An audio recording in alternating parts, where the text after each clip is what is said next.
19:18. Corrija teu filho enquanto há esperança, mas para o matar não alces a tua alma. Eu queria ler isso na versão internacional. Alguém tem aí? Castiga o teu filho enquanto há esperança, mas não te excedas a ponto de matá-lo. Tem uma outra versão, a versão, nova versão internacional. Quem tem? Corrija teu filho enquanto há esperança, mas não te incites a destruir. Tem uma outra ideia nessa tradução. Se você ler a nova versão internacional, você vai captar. Tem outra aqui, não sei se eu assisti. Vai lá, Pedro. Castiga teu filho enquanto há esperança, mas para matar não alcançarás a tua alma. Na lei de Moisés, se o seu filho fosse desobediente e insistisse nessa desobediência, ele deveria ser pego, levado até a porta da cidade e lá ele seria apedrejado. Essa era a lei de Moisés. A lei que Deus deu a Moisés para que o povo de Deus vivesse. O que Deus estava dizendo? Que a desobediência é repugnada por Deus. É assim que Deus vê a desobediência. Pode ler então, Jesus. Discipline seu filho, pois nisso há esperança. Não queira a morte dele. Não queira a morte dele. É essa outra ideia que eu queria. O que esse versículo está dizendo? Que aquele que priva o seu filho da disciplina estará cooperando com a consequência que ele iria receber. E no caso, o que o escritor aqui tem em vista é essa disciplina que ele receberia lá nos portões da cidade. Ou seja, ao invés de estar produzindo, incluindo esperança para o caminho do filho no futuro, ele estaria, na verdade, participando da consequência que o seu pecado iria produzir lá na frente. É isso que o escritor está querendo dizer. Se nós não corrigirmos os nossos filhos agora, nós estaremos também sendo culpados das consequências no futuro. É isso que a Bíblia nos alerta. Né? Provérbios 22, versículo 15.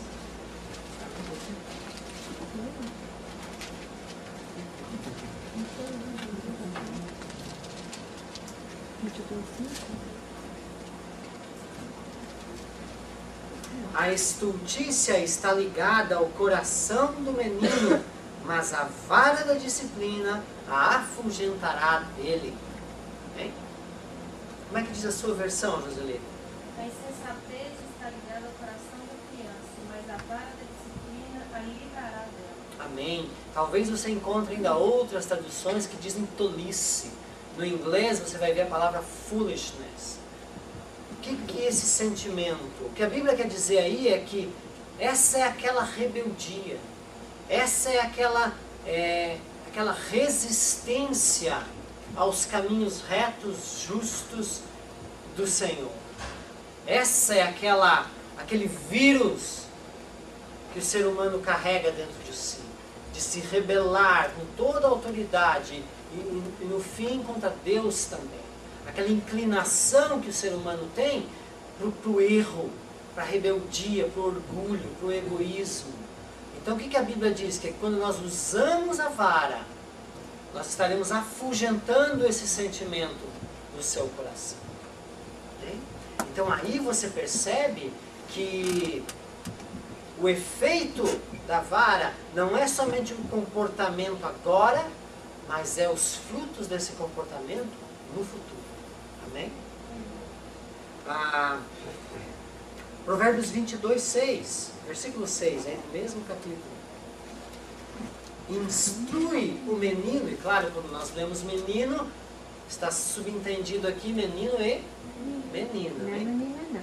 Então instrui o menino no caminho em que deve andar, e até quando envelhecer não se desviará dele. Uma coisa que eu já frisei aqui para os irmãos é que quando nós lemos o livro de Provérbios, o que os provérbios são?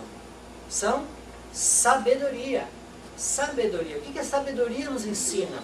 A sabedoria nos aponta o caminho mais razoável, o caminho mais proveitoso, o melhor caminho, o caminho mais provável de se conseguir sucesso. É isso que sabedoria é. A sabedoria não te assegura o resultado, mas ela te aponta o melhor caminho para se chegar no resultado. Amém? Portanto, quando nós lemos esse versículo, nós não devemos entender como que se nós fizermos o nosso melhor e usarmos a disciplina do Senhor e ensinarmos no caminho correto, de que eles nunca se desviarão dele. Não é isso que Provérbios ensina. Né? Tanto é que nós vemos aí homens de Deus, famílias com homens de Deus, homens tementes a Deus, mães tementes a Deus, e mesmo assim os filhos escolhem, às vezes, se rebelarem e abandonarem o caminho do Senhor. Mas esse versículo não deve ser olhado como uma promessa, mas como a coisa melhor a se fazer, mais sábia a se fazer. Né? Claro que nós sabemos que se você dar maus exemplos para o seu filho, qual vai ser a saída? Qual vai ser a consequência disso? Né? Qual a consequência esperada disso? Né? Então nós devemos olhar esse versículo da mesma maneira. Se nós darmos bons exemplos aos nossos filhos, o esperado é que eles sigam esses bons exemplos. Amém? Amém. Então são conselhos de sabedoria. Instrui o menino no caminho em que deve andar, e até quando envelhecer, não se desviará dele. O que a Bíblia nos diz? Que o efeito da nossa boa educação, da boa disciplina ou da disciplina do Senhor, não terá um efeito curto, mas que acompanhará o seu filho até o final da vida dele. Não é uma coisa somente para ele te dar paz agora, para ele parar de azucrinar sua cabeça agora.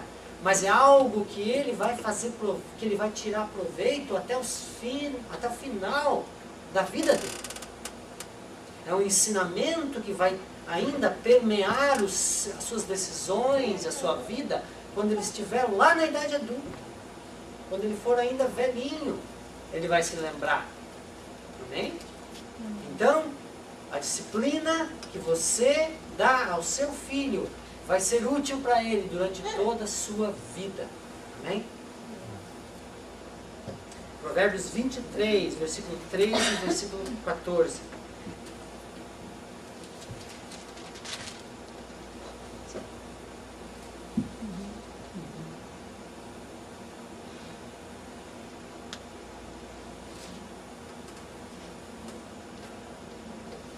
Não retires a disciplina da criança, porque se a fustigares com a vara, nem por isso morrerá.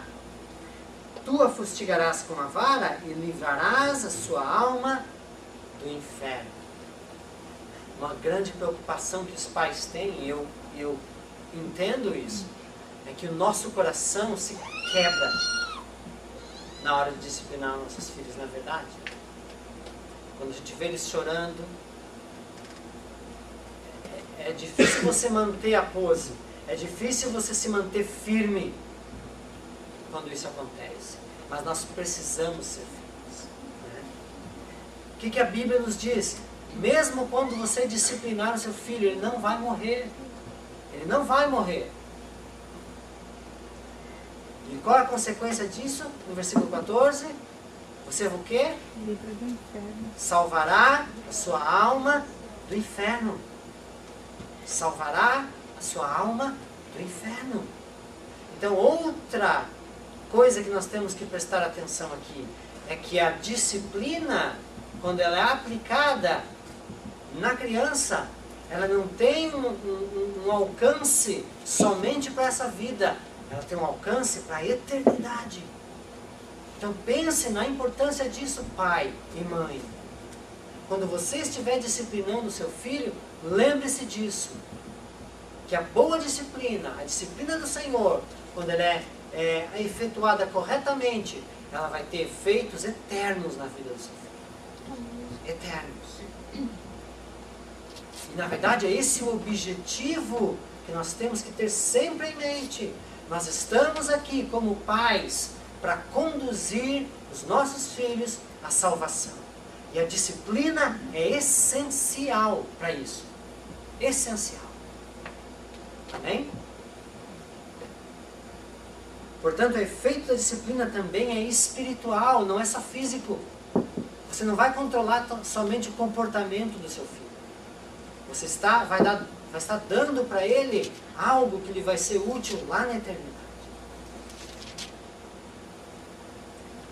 Provérbios 29, versículo 15, versículo 17.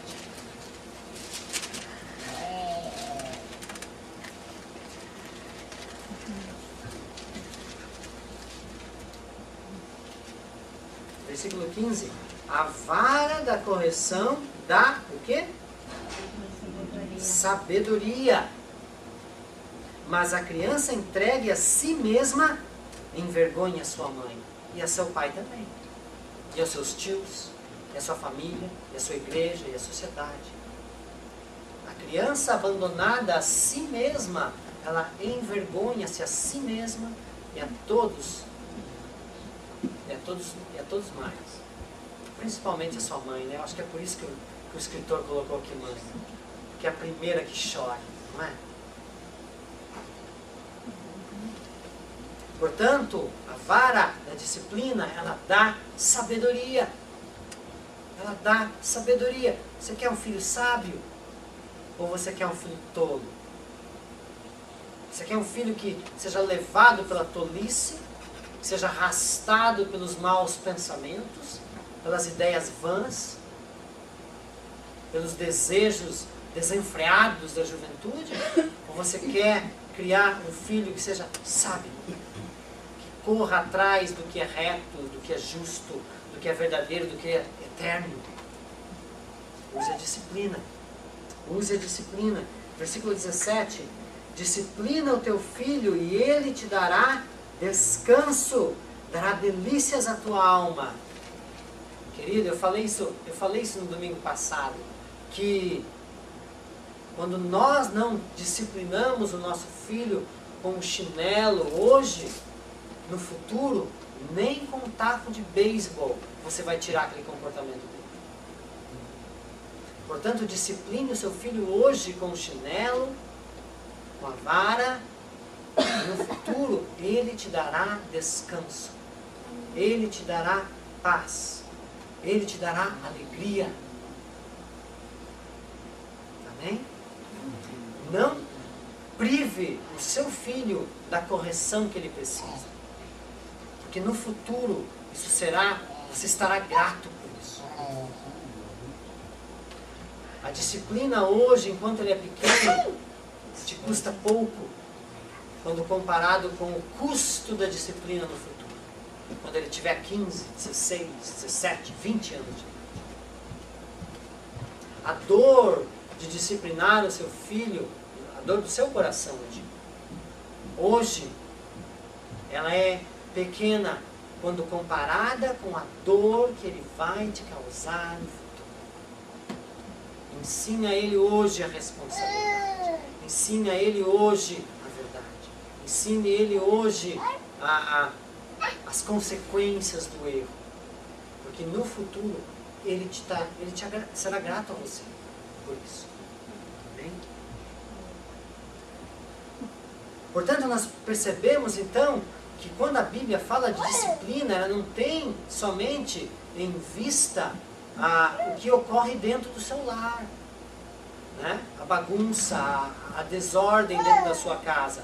A Bíblia tem em vista a eternidade. Ela tem em vista o resultado dessa criança, não somente para a sociedade,